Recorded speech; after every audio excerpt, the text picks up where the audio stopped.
Hi，大家好，我係 Sarah，你嘅民宿原裝設計師。民宿嘅營運呢，要學識喺唔同嘅時間，針對唔同嘅房間，使用唔同嘅工具。點樣？跟我學啦！頭一，新客嘅優惠，針對首次預訂嘅一啲新客啦，推出一啲特別嘅優惠，例如首次預訂可享受一定嘅折扣或者係附加嘅服務啦。頭二，今日甩賣，提供當日或者係近期剩餘房源啦，以折扣價格嘅出售。鼓勵即時預訂，提高當日嘅入住率。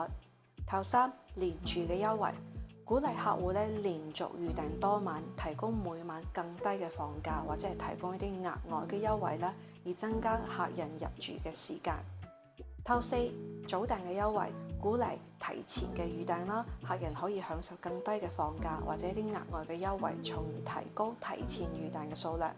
第五，限時搶購，提供短時間內嘅限時折扣製造一個緊迫感啦，令你嘅客戶盡快完成預訂嘅。記得確保促銷策略嘅執行方式係清晰、容易明白，以便你嘅客戶能夠輕鬆理解同埋享受你嘅優惠。增加收入，由創造美感，關注細節開始。